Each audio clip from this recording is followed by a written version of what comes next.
Thank you very much, Mr. President. Ladies and gentlemen, good evening. Assalamu alaikum. Lovely to see you all here tonight. We are having a very entertaining night, are we not, with some very interesting things being said from the other side of the house tonight. Let me begin by saying, as a Muslim, as a representative of Islam, I would consider myself an ambassador for Islam, a believer in Islam, a follower of Islam and its Prophet. So, in that capacity, let me begin by apologizing to Anne-Marie for the Bali bombings. I apologize for the role of my religion and me and my people, for the killing of Theo van Gogh, for 7/7. Yes, that was all of us.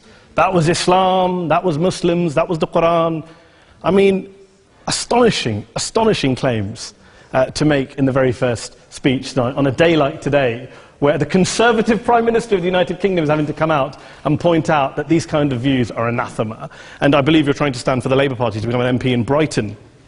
If you do, and you make these comments, I'm guessing you'll have the whip withdrawn from you, but then again, UKIP's on the rise, they'll take you, the BNP, they might have something to say about your views. This is what Mehdi Hasan always does.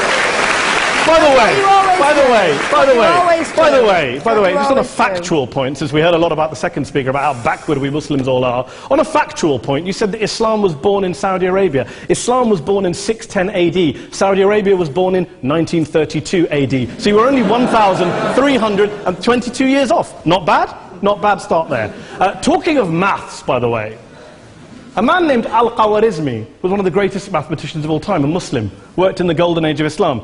He's the guy who came up with not just algebra, but algorithms. Without algorithms, you wouldn't have laptops. Without laptops, Daniel Johnson tonight wouldn't have been able to print out his speech in which he came to berate us Muslims for holding back the advance and intellectual achievements of the West, which all happened without any contribution from anyone else other than the Judeo-Christian people of Europe. In fact, Daniel David Levering, the author of the Pulitzer Prize-winning historian and author of The Golden Crucible, points out that there would be no Renaissance, there would be no Reformation in Europe without the role played by Ibn Sina and Ibn Rushd and some of the great Muslim theologians, philosophers, scientists in bringing Greek texts to Europe.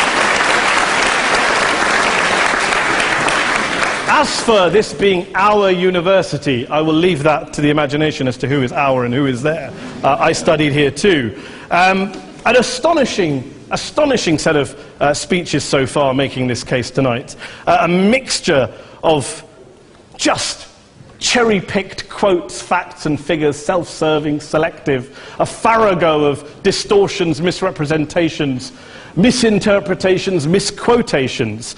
Daniel talked about my article in the New Statesman, which got me a lot of flack, where I talked about the anti-Semitism that is prevalent in some parts of the Muslim community, which indeed it is. Of course, I didn't say in that piece that it was caused by the religion of Islam. In fact, modern anti-Semitism in the Middle East was imported from, finish the sentence, Christian, Judeo-Christian Europe, where I believe some certainly bad things happened to the Jewish people. In fact, Tom Friedman, Jewish-American columnist in the New York Times, told me in this very chamber last week that he believed, had Muslims been running Europe in the 1940s, 6 million extra Jews would still be alive today. So I'm not going to take lessons in anti-Semitism from someone who's here to defend the Judeo-Christian values of a continent that murdered 6 million Jews. Moving swiftly on. Yes. Absolutely. Well, I'm about to make that point. No, I'm about to make that point. You're right. I agree with you. I agree with you 110%. That is my point. I don't think Europe is evil or bad. I'm a very proud European. I don't want to judge Europe on that basis, but if we're going to play this gutter game where we pull out the Bali bombing and we pull out examples of anti-Semitism in the Islamic community, then of course I'm going to come back and say, well, hold on. I mean, look, let's be very clear. Daniel here was a last-minute replacement for Douglas Murray, who had to pull out. And Douglas and I have a well-documented differences, but to be fair to Douglas, as to be fair to Anne-Marie and to Peter, atheists. Atheists see all religions as evil, violent, threatening. What the problem I have with Daniel's speech is that Daniel comes here to run this robust defense of Christianity, forgetting that his fellow Christians, people who said they were acting in the name of Jesus, gave us the Crusades, the Spanish Inquisition, the anti-Jewish pogroms, European colonialism in Africa and Asia, the Lord's Resistance Army in Uganda, not to mention countless arson and bomb attacks on abortion clinics in the United States of America to this very day. I would like a little bit of humility from Daniel first before he begins lecturing other communities and other faiths on violence, terror and intolerance. But, no thank you. Some water. But I would say this, to address the gentleman's very valid point here, I'm not going to play that game. I don't actually believe that Christianity is a religion of violence and hate because of what the LRA does in Uganda or what Crusaders did to Jews and Muslims in Jerusalem when they took back the city in the 12th or 13th or whatever century it was. I believe that Christianity, like Islam, like pretty much every mainstream religion, is based on love and compassion and faith. I do follow a religion in which 113 out of the 114 chapters of the Quran begins by introducing the God of Islam as a God of mercy and compassion. I would not have it any other way. I don't follow a religion which introduces my God to me as a God of war, as some kind of Greek God of wrath, as a God of hate and injustice. Not at all. As Adam pointed out, you go through the Quran and you see the mercy and the love and the justice. And yes, you have verses that refer to warfare and violence. Of course it does. This is not a motion about pacifism. I'm not here to argue that Islam is a pacifistic faith. It is not. Islam allows military action, violence in certain limited contexts. And yes, a minority of Muslims do take it out of that context. But is it religious? We talked about Woolwich. Daniel and Anne-Marie have suggested that it's definitely religion that's behind all of this. Well, actually, what I find so amusing tonight is we're having a debate about Islam. And the opposition tonight have come forward. We have a graduate in law, a graduate in modern history, a graduate in chemistry. And, you know, I admire all of their intellects and their abilities, but we don't have anyone who's actually an expert on Islam, a scholar of Islam, a historian of Islam, a speaker of Arabic, even a terrorism expert or a security expert or a pollster, let alone to talk about what Muslims believe or think. Instead, we have people coming here, putting forward these views, putting forward these sweeping opinions. Listen to Professor Robert Pape of the University of Chicago, one of America's leading terrorism experts, who, unlike our esteemed opposition tonight, studied every single case of suicide terrorism between 1980 and 2005, 315 cases in total. And he concluded, and I quote, "There is little connection between suicide terrorism and Islamic fundamentalism or any of the world's religions. Rather, what nearly all suicide terrorist attacks have in common is a specific secular and strategic goal to compel modern democracies to withdraw military forces from territory that the terrorists consider to be their homeland." And the irony is, when we talk about terrorism, the irony is that the opposition and the Muslim terrorists, the Al-Qaeda types, actually have one thing in common. Because they both believe that Islam is a warlike, violent religion. They both agree on that. They have everything in common. Osama bin Laden would be nodding along to everything he's heard tonight from the opposition side. He agrees with them. The problem is that mainstream Muslims don't. The majority of Muslims around the world don't. In fact, a gentleman here started quoting all sorts of polls. Gallup carried out the biggest poll of Muslims around the world, of 50,000 Muslims in 35 countries. 93% of Muslims rejected 9/11 and suicide attacks. And of the 7% who didn't, they all, when polled and focus grouped, cited political reasons for their support for violence, not religious reasons.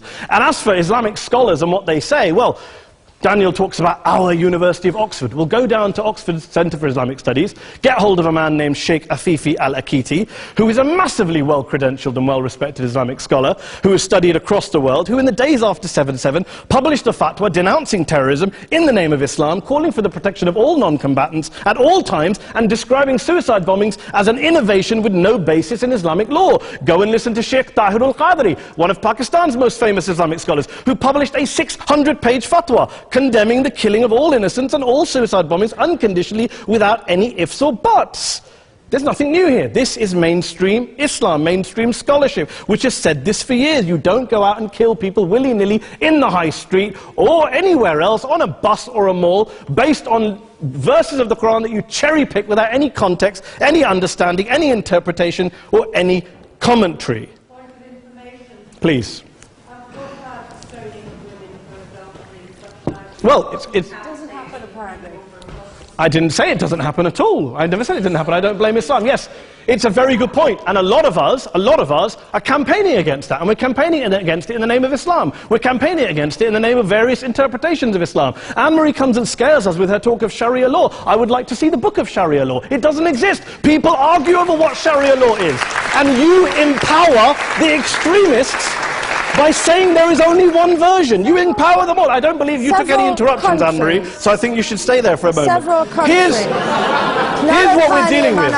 Here's what we're dealing with. We are dealing, I took your point. Here we are dealing with a 1400-year-old global religion, followed by 1.6 billion people in every corner of the world, a quarter of humanity, of all backgrounds, cultures, ethnicities. And yet the opposition tonight wants to generalize, stereotype, smear, in order to desperately win this debate. And here's my question, if we're going to generalize and smear. If, okay, people say yesterday's bombers, and we've got to be careful, there's a trial going on, were yesterday's attackers, motivated by Islam? Big debate. I don't believe they were. Let's say they were. Let's say Faisal Shahzad, the Times Square bomber, was motivated by Islam. Let's assume, for sake of argument, that Richard Reeves, the shoe bomber, was motivated by Islam. If Islam is responsible for these killings, if Islam is what is motivating these people, and Islam is therefore not a religion of peace, a religion of war, then ask yourself this question: why aren't the rest of us doing it? Why is it such a tiny minority of Muslims are interpreting their religion in the way that the opposition claim they are? Let's assume there are 16,000 suicide bombers in the world. There aren't. Let's assume there are for the sake of argument. That's 0.001% of the Muslim population globally. What about the other 99.99% of Muslims who the opposition tonight either ignore or smear? The reality is that the rest of us aren't blowing ourselves up tonight. The reality is that the opposition came here tonight not worried about the fact that me and Adam might pull open our jackets and blow ourselves up tonight because we're followers of a warlike warrior religion which wants to take over Europe and Daniel's university. The issue is this. The issue is this. Unless the opposition can tell us tonight, and Peter Atkins is here, one of our great atheist intellectuals, can tell us tonight, can answer this question tonight: why don't the vast majority of Muslims around the world behave as violently and aggressively as a tiny minority of politically motivated extremists? Then they might as well give up and stop pretending they have anything relevant to say about Islam or Muslims as a whole. Ladies and gentlemen, let me just say this to you. Think about what the opposite of this motion is.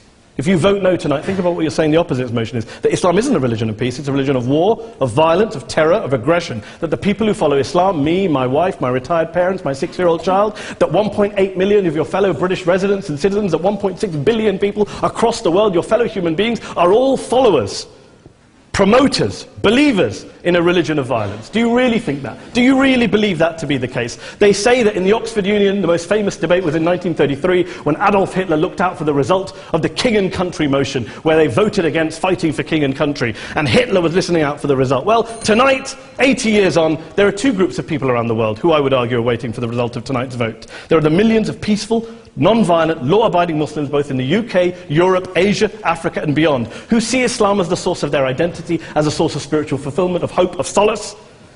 And there are the phobes, the haters, the bigots out there who want to push the clash of civilizations, who want to divide all of us into them and us and ours and their.